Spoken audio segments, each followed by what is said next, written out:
You mentioned your dad, and I think you've spoken before about how he was a bit of an inspiration and he almost put you on the track of like being a go-getter in life.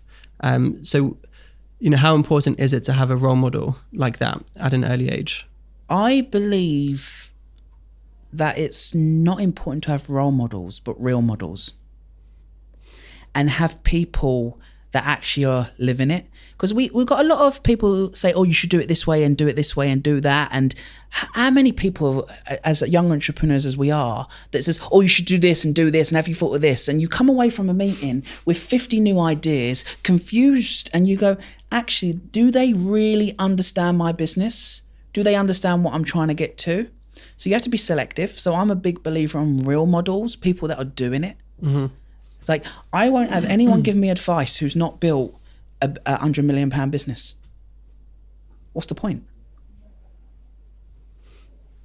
On how to build a business to 100 million. Because that's the road we're on at the moment.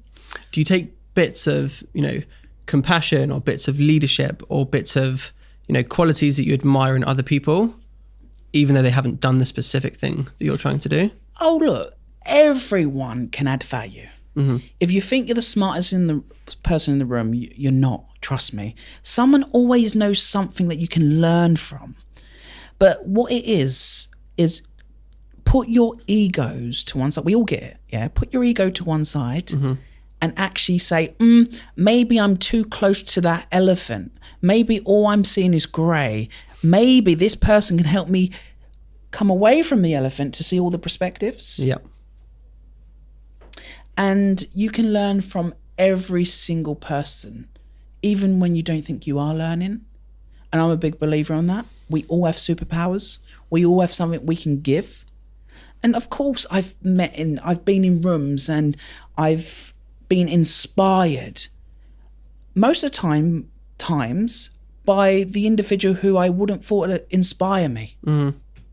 I've also been in rooms where you go into a room and you've got to go through security and there's bodyguards and there's all these people around you, and you go in and you meet this individual and you're so unimpressed.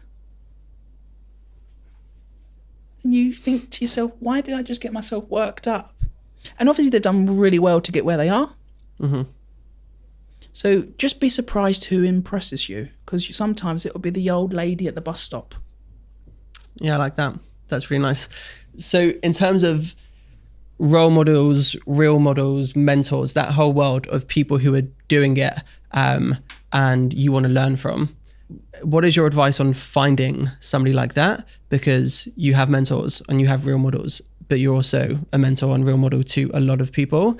And those aren't just relationships at scale. Those are one-to-one relationships that you have and you keep. So how do you start? Where do you start? I believe that people overcomplicate mentoring. Mm-hmm. They treat it too much like dating. You don't know who you're going to meet and where you're going to meet them. You really don't. For instance, when we first met, you came to one of our mentoring festivals and met your good mentor, Craig Fenton, at Google. And you've gone on and had a brilliant relationship with Craig and do a number of things from what I can see online. And you'd be surprised who becomes your mentor and when they become your mentor. Mm. So don't over-engineer it. Don't overthink it. And I'm also a big believer in micro-mentoring. Someone might mentor you for 5 minutes and you might never speak to them again. And that's okay as well. Mentoring doesn't have to be long-term. Also, I'm a big believer of you can sack your mentor. Right. You can sack your mentor. You can rehire your mentor. And what I talk about sacking and rehiring your mentor, there's phases in your career and your life where you grow a level and another level. And the mentors that I had when I was first starting out have been absolutely fantastic in terms of getting me to where I am. But they're not on the same journey I am now. Mm-hmm. You can outgrow your mentors. You might never outgrow your mentor. So don't believe that you need to be stuck with one mentor. I believe in mentoring so much. We've got a community of 1.7 million young people. And one of our key programs is mentoring. We have over 12,000 mentors globally, from Nike to the CEO of ABC. So it's working out, how do you connect with someone and who do you connect with and why you connect with them? What's your ask? Just ask for a coffee. You're good at that. You're good at asking people for coffees. So go, let's have a chat. Sometimes you go into that meeting and you don't know why you're having a coffee, but just turning up, 50% of it's showing up. Yeah. This whole conversation around mentors reminds me of a time when I was at school. So I was probably like 15, 16, and I was seeing all this stuff online about business and career and self-improvement. And a really big thing was, show me your friends and I'll show you your future. And I got it. I got what it was saying, positive influences, surrounding yourself with the right kind of people.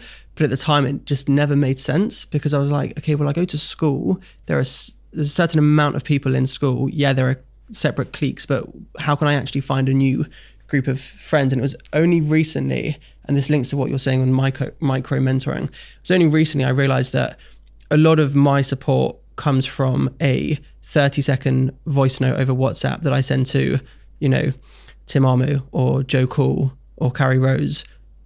And then we have a brief chat for a few minutes, and then we don't speak again for a few weeks or even a few months.